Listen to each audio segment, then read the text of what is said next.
Rajya Sabha TV का ये बेहद खास प्रोग्राम है गुफ्तगू, और गुफ्तगू में आज हमारे साथ हैं जाने-माने रंगकर्मी रंजीत कपूर।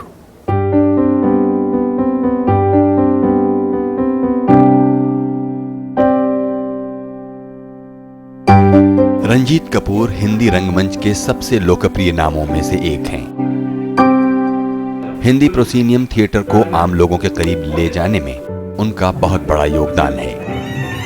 उनकी नाट्य प्रस्तुतियां मुख्यमंत्री, बेगम का तकिया, कोर्ट मार्शल, चेखव की दुनिया वगैरह हिंदी रंगमंच में आधुनिक क्लासिक का दर्जा पा चुकी हैं।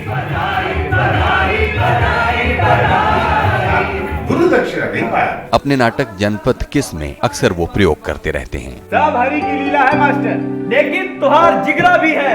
हालांकि रंजीत कपूर ने खुद विजयदान देथा की कहानी पर आदमजाद जैसी नाट्य प्रस्तुतियां निर्देशित की हैं, जिसमें स्थानीय भाषा और पहनावे का बखूबी इस्तेमाल किया गया है।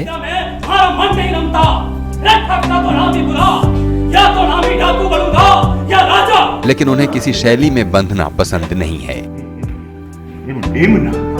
हम दोनों तो एक ही घर के। उनका मानना है कि शैलीकार सितार का सिर्फ एक तार ही बजाया करते हैं। रंजीत कपूर की ज्यादातर पहचान आधुनिक शहरी रंग निर्देशक की ही है। रंजीत कपूर के पिता मदन लाल कपूर पारसी थिएटर की एक कंपनी चलाया करते थे, लेकिन खुद रंजीत जी ने आज तक पारसी शैली में कोई प्रस्तुति नहीं की है। अरे गूंगी हो तो भी चलेगी। 3 लाख 1, 3 लाख 2, 3 लाख 3। उनका कहना है कि ये शैली उन्हें इतनी अपनी लगती है कि उसे करने में कोई चुनौती ही नहीं है।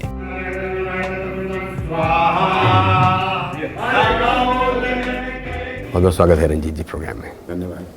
हमें बताइए कि ये बात कही जाती है कि इंसान अपने अंदर की क्षमताओं को पहचान ले और उसके बाद उनका विकास करे। आपने अपने अंदर की क्षमताओं को कब और कैसे पहचाना होगा, अगर पीछे जाते हुए इस बात को ट्रेस किया जाए तो? बड़ा मुश्किल है ये बात को याद करना, लेकिन एक बात तो थी कि जब मैं लखनऊ के अपने बेकारी के दिनों में था तो उस वक्त मेरा रुझान साहित्य की तरफ था, लिखने पढ़ने की तरफ था और पेंटिंग की तरफ था, म्यूज़िक की तरफ था। तो उस वक्त मुझे ये नहीं पता था कि मैं क्या करूं। फिर इत्तेफाकन मैं पहुंच गया एनएसडी में। तो फर्स्ट ईयर में आने के बाद उस वक्त तक फिर मैंने तय कर लिया था कि मुझे थोड़ी सब कुछ आता है, लेकिन मुझे एक ही चीज़ पर फोकस करना चाहिए, वो है डायरेक्शन। तो इसीलिए जब फर्स्ट ईयर के बाद, फर्स्ट ईयर में तो जनरल कोर्स होता है, उसके बाद स्पेशलाइजेशन की बात आई तो आई ऑप्टेड फॉर डायरेक्शन। तो मुझे ऐसा लगा कि मैं बाकी सब चीज़ों में जानते हुए भी अगर सबसे बेहतर अगर मैं कुछ कर सकता हूँ तो डायरेक्शन की फील्ड में। लेकिन इसमें बहुत लंबी छलांग हमने लगा ली है, सीधे हम लखनऊ और लखनऊ से दिल्ली पहुंच गए। अगर हम आपको आपके बचपन में ले जाएं, वहाँ आपको कहीं दिखाई देता है कि आपने कभी अपनी संभावनाओं को अपने अंदर? एक्चुअली जब मैं अपने फादर के थिएटर कंपनी में था, जो कि एक मोबाइल थिएटर कंपनी थी, बिल्कुल खाना बदोश की ज़िंदगी थी वो, तो वहाँ जब रहता था तो उल्टा था कि थिएटर से मैं बहुत नफ़रत करता था, चिढ़ता था, क्योंकि उस वक्त थिएटर नॉर्थ में कोई अच्छी बात नहीं समझी, अच्छा काम नहीं समझा जाता था। तो मेरे अंदर बहुत हीन भावना थी, तो थिएटर से तो मैं भागता था। लेकिन मजबूरी थी, वहाँ जब फादर की कंपनी में रहता था तो मैंने वहाँ कुछ ना कुछ करना है काम, तो इसलिए अपने आप को मैंने बहुत ही सीमित कर लिया था। मेरा स्टेज पे जाके कुछ करने का कभी मेरा मन नहीं किया, तो हमेशा बैक स्टेज ही रहा। I use to be very shy, बहुत ही डरपोक किस्म का लड़का था मैं। तो मैं कंपनी में रहते हुए तो मैंने अपना काम महदूद कर लिया था कि रात को सारे के सारे जितने बोर्ड शहर में लगते थे नए नाटक के, तो वो रात को ही वापस आ जाते थे। उनको उतना हिस्सा पोत के, जहाँ प्ले का नाम होता है वो पोत के सुबह रख दिया जाता था, सूख जाता था। तो मेरा काम ये था कि मैं उस पर आज जो रात को नाटक होगा सुबह वो लिख देता था, या शाम को शो से पहले थोड़ा म्यूज़िक मतलब रिकॉर्डिंग होती थी तो मैं ग्रामोफोन के ऊपर रिकॉर्ड्स लगा देता था। 1 घंटे वो चलते थे ताकि दूर तक पता लग जाए गाँव कस्बे में कि भाई शाम को कंपनी जो है वो उनका फलाना शो है। और बहुत ज़्यादा हुआ तो कभी कभी बुकिंग ऑफिस में बैठ जाता था, लेकिन ये तय था कि मैं स्टेज पर कभी नहीं जाऊंगा, क्योंकि मैं बहुत डरपोक था। आपने कहा कि आपके पिता की नाटक कंपनी थी, इसको भी थोड़ा हमारे लिए याद कीजिए कि क्योंकि हमसे रघुवीर यादव ने ये बताया हुआ है कि वो आपके पिता की नाटक कंपनी में काम करते थे, लेकिन वो तो चूँकि एक वहाँ पर काम करने की किसी संयोगवश वहाँ काम करते थे, लेकिन आप चूँकि आप अपने पिता के साथ उसे देख रहे थे, तो क्या हालात थे और कौन सा शहर था और आपके पिता ने कंपनी क्यों बनाई होगी, इसे हमारे लिए याद कीजिए। मैं थोड़ा सा एक बात साफ कर दूं कि शेक्सपियरियन थिएटर था वो, लेकिन हिंदुस्तान में पहली कंपनी जो बनाई जिन्होंने वो पारसी थे, तो उनके नाम से ये पारसी स्टाइल नाम ही पड़ गया। तो था वो शेक्सपियरियन थिएटर। तो ये था कि भाई कुछ जो नाटक जो हुआ करते थे उसमें आगा हश्र के नाटक थे, ज़्यादातर नाटक आगा हश्र के थे, मुंशीदिल लखनवी के थे। तो यही नाटक उस ज़माने में हुआ करते थे और कुछ तो मुझे फैसिनेट करता था, ख़ासतौर पे उस ज़माने के जो एक्टर्स थे हमारी कंपनी में, तो वो शख्सियत थी बिल्कुल ऐसी कि जिन्होंने पुरानी कंपनी न्यू अल्फ्रेड कंपनी जो पहली कंपनी बनी थी जिसमें आगा साहब भी काम करते थे, तो हमारे कुछ ऐसे कलाकार थे जो वहाँ उन आगा साहब के साथ काम कर चुके। तो जब वो कंपनी बंद हुई, ऐसी एक मूनलाइट कंपनी थी, एक कोरिंथियन कंपनी थी, ये कैलकाटा एक कंपनी थी, पारसी थिएटर कंपनियाँ। तो जब वो ये कंपनीज बंद हुई तो वो सारे कलाकार हमारे फादर की कंपनी में आ गए। और आपके फादर की कंपनी का नाम क्या था? फादर की कंपनी का नाम बदलते रहे। सबसे पहले तो उन्होंने रखा था हमीदिया पार्क, क्योंकि भोपाल से उन्होंने शुरुआत की थी। फिर उसके बाद भोपाल थिएटर रहा, फिर नाम बदलते रहे, लेकिन काम वही रहा, ज़्यादातर कलाकार वही रहे और प्लेस भी वही रहे। आपने जब आंखें खोली तो आपके पिता की ये जो पारसी थिएटर कंपनी थी वो बनकर चल रही थी या फिर आपकी यादों में? नहीं, मेरी पैदाइश सीहोर में हुई तो उस वक्त कंपनी वहाँ लगी हुई थी। अच्छा। इत्तेफाकन वहाँ पैदा हो गया। तो शुरू मेरी पैदाइश से भी 4-5 साल पहले से चल रही थी कंपनी। मैं 48 में पैदा हुआ। पार्टीशन से पहले ही फादर ने ये नाटक कंपनी का काम शुरू कर दिया था। इसीलिए थोड़ा सा फैमिली में इस बात को लेकर थोड़ी शुरू में उनकी फैमिली में थोड़ी सी टेंशन थी इस बात को कि मेरे जो दादा और जो और भी रिश्तेदार थे सब लोग वो बड़ी या तो आर्मी में थे या और दूसरी सिविलियन पोस्ट पे थे, तो बहुत बड़ी पोस्ट के ऊपर थे। मेरे फादर वैसे तो उनकी पैदाइश भेरा की थी, पाकिस्तान में जो हो चला गया, वेस्ट पाकिस्तान में, और लाहौर में उनकी सारी पढ़ाई हुई। तो ग्रेजुएट थे उस ज़माने के वो। फिर उन्होंने 1 साल वेटरनरी पढ़ी, वो भी छोड़ दिया। फिर 1 साल लॉ पढ़ा, वो भी छोड़ दिया। और पता नहीं तो बोहेमियन किस्म के वो शख्स थे। तो उन्होंने नाटक कंपनी शुरू कर दी। तो फैमिली में ये बात अच्छी नहीं समझी गई, क्योंकि ये काम नॉर्थ में तो बिल्कुल थिएटर काम जो है अच्छा नहीं माना जाता था।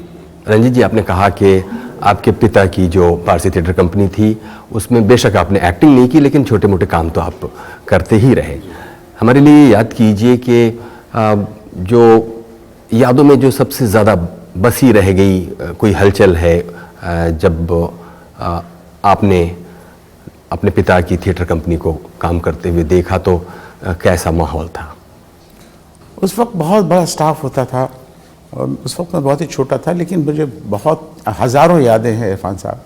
तो बड़ा मुश्किल है उनमें से किसी एक को चुनना, लेकिन ये था कि सबसे ज़्यादा हमें फ़न बस ये लगता था कि जब कंपनी किसी नए शहर में जाती थी या नए कस्बे में जाती थी तो वहाँ सब अनलोड होता था और दो दिन तक सिर्फ अभी मतलब रहने का इंतज़ाम हो रहा है, तंबू गड़ रहे हैं, स्टेज बन रहा है।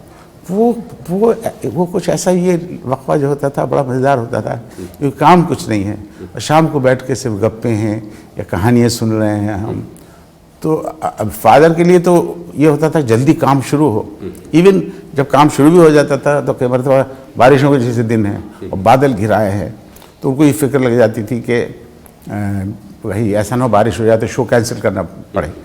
और हम लोग अब कई बार बोलते थे देखो भाई तारे आरे निकले कि नहीं निकले, तो हम झाँक के देखते थे, तो हमें तारे अगर नज़र आ जाते थे तो हम उदास हो जाते थे तो बच्चे। तो हमें लगता था कि अगर बारिश हो जाएगी तो बड़ा अच्छा लगेगा, हम तंबू में बैठे हुए कहानी चल रही है, कहानी सुना रहे हैं कोई। तो ये इस तरह के बचपन के ये कुछ अभी मेरी इमेजेस मेरे दिमाग में आ रही हैं। लेकिन अजीब किस्म की ज़िंदगी थी वो, कि जहाँ मेरी लव हेट रिलेशनशिप थी। कंपनी में जाके अच्छा भी लगता था कि एक रौनक हो जाती थी पूरी। इतने एक ज़माने में तो मेरे फादर के कम से कम 150 पौने 200 का स्टाफ था, लोगों का स्टाफ था, तो पूरे एक छोटा सा जैसे शहर बस जाता था। तो वो जो रौनक थी वो याद आती है, वो बहुत अच्छी लगती थी। और मेरे फादर के कंपनी के में ही थोड़ा सा एक हिस्सा छोटा सर्कस का भी होता था, जिसमें जानवर नहीं होते थे। जानवर अगर होते सिर्फ बंदर और कुत्ता, लेकिन कॉमिक्स होते थे, बहुत अच्छे जगलर थे। राघु बाबा एक थे, एक ज़माने के साउथ के थे, केरला के। वो he was a great juggler. और उनको एक ज़माने में जेमिनी सर्कस के मालिक ने उनको बहुत कोशिश की अपने यहाँ बुलाने की, बहुत अच्छी तनख्वाह पे, लेकिन वो कभी इसलिए नहीं जाते थे कि वो उनसे जूनियर थे, जेमिनी वाले मालिक जो थे। और वैसे तो गुरु भाई थे, तो वो उनका एक बहुत ही एक ईगो ये था कि भाई मैं अपने जूनियर के यहाँ तनख्वाह पे नौकरी नहीं करूँगा, इस तरह के। तो हमारे यहाँ मतलब बहुत ही मीगर अमाउंट में, मीगर फीस पे काम करते थे, और वहाँ उससे 10 गुनी फीस वो ऑफर करते थे, लेकिन वो नहीं गए। तो अब वो उनकी कीमत जानते थे, क्योंकि जो आइटम वो करते थे जगलिंग के, वो अभी मुझे फिर उसके बाद देखने को हिंदुस्तान में तो नहीं मिले किसी भी सर्कस में। तो ये कुछ इम्प्रेशंस हैं, जो शख्सियतें हैं। जैसे श्यामलाल बाबा उस छोटे सर्कस के रिंग मास्टर होते थे, बहुत अच्छे कॉमेडियन, स्टेज पे भी वो एक्टिंग भी करते थे, बहुत अच्छे एक्टर। तो मुझे थिएटर मतलब जो नाटक वाटक से ज़्यादा मुझे सर्कस में इंटरेस्ट आता था। तो मेरा ज़्यादा वक्त जो था सर्कस का कोई भी शो मिस नहीं करता था। थिएटर के 1-2 नाटक मुझे पसंद थे उस ज़माने। सुल्ताना डाकू, तो सुल्ताना डाकू एक मेरे उस उम्र में वो मज़ेदार था। उसमें गोली चलती है, तो डाकू हैं, गिरफ्तारी है, ये सब कुछ अच्छा लगता था। जो सीरियस नाटक थे वो मुझे उतने पसंद नहीं थे, लेकिन कुछ चीज़ें छूती थी। मिसाल के तौर पर जैसे कि मुंशी दिल लखनवी का जो था लैला मजनू जब होता था, हाइट ऑफ मेलोड्रामा, उसकी जो कंपोजिशंस थी, म्यूज़िक था, वो आज तक मेरे ध्यान में गूंजता है। या हरिश्चंद्र तारामती का मतलब एक सत्य हरिश्चंद्र, या जो भी नाम था, सत्यवादी राजा हरिश्चंद्र, उसकी जो कंपोजिशंस हैं वो आज तक मुझे याद है। कंपोजिशन मतलब 70-80 साल पुरानी कंपोजिशन, ट्रेडिशनल चली आ रही। तो वो मुझे बहुत फैसिनेट, म्यूज़िक का जो पार्ट है पारसी थिएटर का, वो मुझे बहुत फैसिनेट। म्यूज़िक का पार्ट सचमुच, इसके बारे में कई लोग जो लोग भी इस थिएटर को देखते रहे या उसमें काम करते रहे, उसके म्यूज़िक वाले पार्ट पर वो आज भी बहुत हार्दिकता से बात करते हैं। आपने भी किया। मुंशी दिल लखनवी की बात हो या उनके लैला मजनू की बात हो, और उसमें काम करने वाले उनको कहते हैं कि ऐसे ऐसे खलीफा हमने देखे, लोग कहते थे ऐसे ऐसे खलीफा। तो उन खलीफाओं को आपने भी देखा होगा, और इतना लंबा अरसा रंगकर्म में करते हुए वो जो बेंचमार्क उन्होंने खड़े किए अपने परफॉर्मेंस के, उनको अगर आप उसी तरह हमारे लिए कुछ याद करें, उनके कुछ गाने या कोई ऐसी चीज़ें जो बहुत बड़ी अच्छी कंपोजिशंस होती थी यार। मैंने अभी पिछले साल, आपको हैरत होगी कि 35 साल हो गए मुझे थिएटर करते हुए। नेशनल स्कूल ड्रामा में मैंने इतने नाटक किए, स्टूडेंट्स के साथ भी किए, रेपेटरी के साथ भी किए, लेकिन कभी भी मैंने पारसी थिएटर नहीं किया था। तो लोगों को हैरत होती थी। और जिस वक्त मैं अपना डिप्लोमा प्रोडक्शन करने वाला था, उस वक्त भी लोग मुझसे ये उम्मीद कर रहे थे कि मैं पारसी नाटक करूँगा, क्योंकि तो मुझे लेकिन लगा उसमें मुझे कोई चैलेंज नहीं लगा।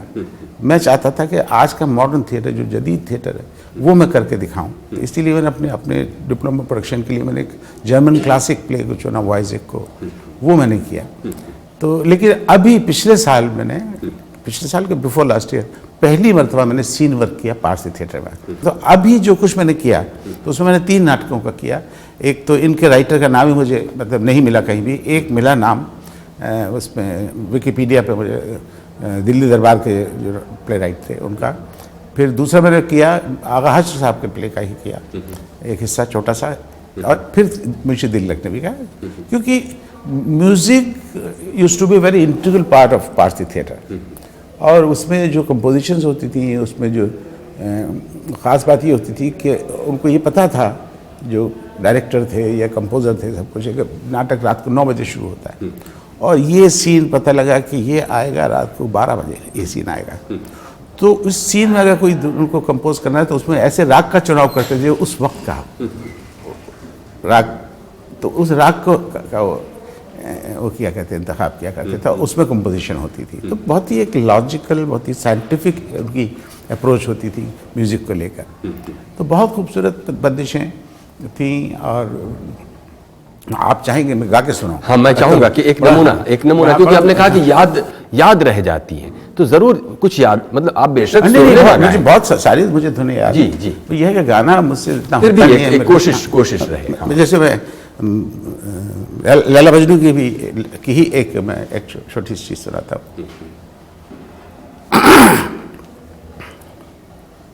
खुदा का शुक्र है लैला तेरे दरबार में आए, खुदा का शुक्र है लैला, खुदा का शुक्र है लैला तेरे दरबार में आए, कि जिस सरकार के हम थे उसी सरकार में आए, कि जिस सरकार के हम थे उसी सरकार में आए, खुदा का शुक्र है लैला। तो इस तरह की देश देश में बंदिश थी, देश राग में। तो इस तरह के बहुत अच्छे बालकौंस की बंदिशें हैं उसमें, अगर भैरव की बंदिशें हैं उसमें हैं, सारी यमन है। यमन की शुरुआत प्रार्थना जो होती थी, विनती करत तोरे द्वार रखियो प्रभु मोरी लाज, सकल जगत नाम जपत, सकल जगत नाम जपत, नाम लेत सुख पावत, करमो करियो मोह पे करतार, करमो करियो मोह पे करतार, विनती करत तोरे द्वार, विनती करत तोरे द्वार। फिर वो दुगन होती है, तो ये प्रार्थना इसी से होती थी। तो अलग अलग प्रार्थनाएं थी, अलग अलग बंदिशों में थी। एक बंदिश भैरव में होती थी। तो मेरी माँ जब जिस दिन भी वो उससे प्रार्थना शुरू होती थी, प्ले शुरू होता था, तो मेरी माँ रिएक्ट करती थी, ये लोग इतनी बार कहा है भैरव से मत शुरू करो, इसके बाद प्ले बैठ जाएगा। और अक्सर यही होता था, क्योंकि भैरव इतना गंभीर राग है कि अगर शुरुआत में गा दिया जाए तो उसके बाद प्ले का बिल्कुल टोन, प्ले का जो कैरेक्टर, प्ले का सुर ही बदल जाता था। तो फिर बाद में फिर उसको नहीं गाते थे भैरव को। भैरव बहुत ही टू ग्रेव, टू सीरियस। तो बाद में फिर किसमें, आमतौर पर किसमें गाते होंगे, जिससे कि यमन में गाते थे और दूसरी बंदिशें थी, दूसरे राग थे, उनका इस्तेमाल होता था। ऐसे गंभीर राग का इस्तेमाल भैरव का नहीं होता था। इस तरह आपने अपने पिता की इस पारसी थिएटर कंपनी को कब तक, यानी अपनी उम्र के कितनेवें वर्ष तक सक्रिय और बढ़ता हुआ देखा? मैं चूँकि पढ़ने लगा था तो मैं भोपाल में रहने लगा था, पढ़ाई करता था, स्कूल जाता था। जब स्कूल जब छुट्टी होती थी, 2 महीने की छुट्टी होती तो चले जाते थे, सर्दियों की छुट्टी होती तो चले जाते थे कंपनी में। तो मेरा आना जाना लगा रहता था। लेकिन मैं आखिर तक, जब तक मैं पढ़ता रहा, बड़ा हुआ, इवन जब मैं कंपनी छोड़ के 68 में मैं लखनऊ चला गया, तो भी हर 2-4 महीने के अंदर वापस जाना ही पड़ता था, क्योंकि हमारा घर ही वो हो गया था, घर ही था, सब लोग वहीं थे। तो जहाँ भी कंपनी चल रही होती थी वहाँ पहुँच जाते थे। तो लगातार ताल्लुक बना रहा। लेकिन जब मैं नेशनल स्कूल रामा में आ गया 73 में, उसके बाद मेरा फिर जाना बंद हो गया। और 78 में कंपनी भी बंद हो गई, क्योंकि मेरे फादर भी बहुत उम्र हो गई थी उनकी, और बहुत ही वो होता जा रहा था, रिडेंडेंट होता जा रहा था थिएटर। क्योंकि उस ज़माने में छोटे छोटे गांव देहात के अंदर भी 8 आने में सिनेमा देखने को लोगों को मिल जाता था, और थिएटर चलाना बहुत ही मुश्किल था। एक जो लाइव, जैसे एक तांगा अफोर्ड करना बहुत मुश्किल है किसी का। साइकिल रिक्शा चला सकता है आदमी, क्योंकि साइकिल अगर उसके पास सवारी नहीं है तो साइकिल रिक्शा खड़ी है तो कोई उससे पैसे, लेकिन अगर घोड़ा खड़ा हुआ है तो उसको चारा तो देना पड़ेगा, उसको दाना तो देना पड़ेगा। तो वो स्थिति आ गई थिएटर की कि अब उसको जिंदा रखना जो है बहुत मुहाल हो गया। जब फिर उसके बाद कुछ लोग खुद ही छोड़ के चले गए, कुछ दूसरे रास्ते एक्टर्स ने अपना लिए, और ख़ासतौर पे जो फीमेल थी, फिर वो प्लेबैक्स गाने में डांस करना शुरू कर दिया उन्होंने। तो थिएटर ख़त्म हो गया, पारसी थिएटर 78 से कम से कम मेरे फादर की थिएटर कंपनी फिर बंद हो गई। पारसी थिएटर का जो म्यूज़िक था वो बहुत रिच था। हाँ।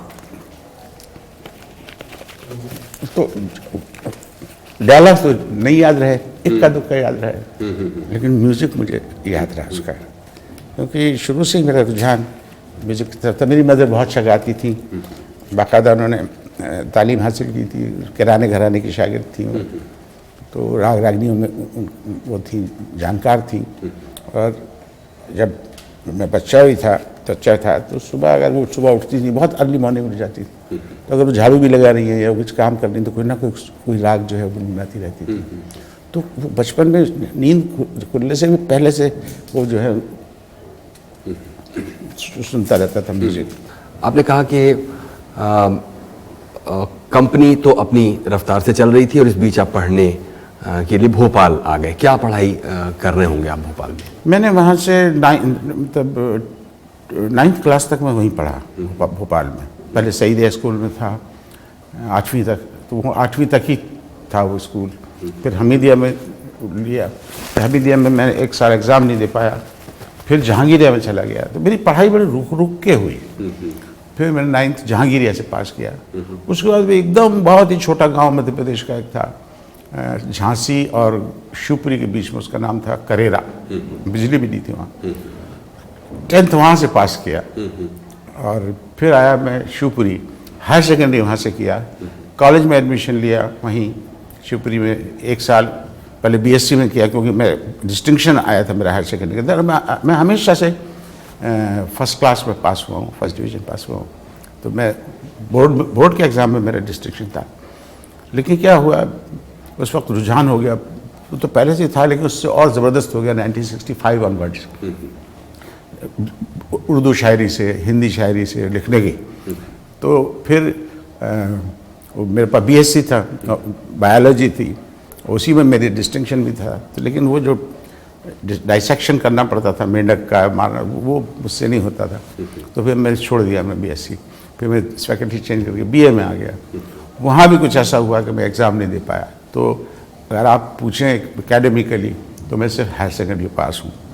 तो बाद में जब नेशनल स्कूल ड्रामा आया और आज नेशनल स्कूल ड्रामा के डिप्लोमा को डिग्री का मर्तबा हासिल है, तो आप यूँ कह सकते हैं मैं ग्रेजुएट हूँ, जबकि मैं सच में हूँ नहीं, मैं हायर सेकेंडरी ही। वो तो कोई बात नहीं है। शिक्षा की जो औपचारिक परिपाटियां हैं, कला उससे बंधी हुई उस तरह नहीं है। ये आपने खुद ही अपने अनुभव से देखा। मैं बताइए कि हम जानते हैं कि आप 3 भाई और 1 बहन। तो खुद आपके पिता की जिस तरह की घुमंतू उनका पेशा था, उसमें ये सभी भाई बहन इसी तरह की शिक्षा से आगे बढ़ रहे थे या नहीं? वो मेरे साथ, क्योंकि जो कुछ भुगतना था बड़ा था, मैं भुगत चुका था। जब तक अन्नू पैदा हुआ, सीमा पैदा हुई, तब तक हम भोपाल में सेटल हो चुके थे। तो फिर वही सिलसिला था कि जो छुट्टियाँ होती थी तो कंपनी में जाते थे और उसके बाद यहाँ आ जाते थे। उसके बाद जब मैं लखनऊ चला गया 68 में, तो उस वक्त में तरह तरह के मैंने काम किए, नौकरियाँ की। एक लास्ट जो मैंने नौकरी की 72 तक, वो एक अखबार में नौकरी की थी पहले। तो वहाँ से जब मेरा सिलेक्शन हो गया एनएसडी में, तो मैं यहाँ आया। मैं चाहता था अन्नू को भी ले आऊँ। अन्नू उस वक्त थोड़ा ऐसी सोबत में थे, बहुत ही डिफाइंस उनमें बहुत ज़्यादा था, वो नहीं आना चाहते थे। तो मैं उनको लिटरली कान पकड़ के घसीट के उनको यहाँ लेकर आया दिल्ली।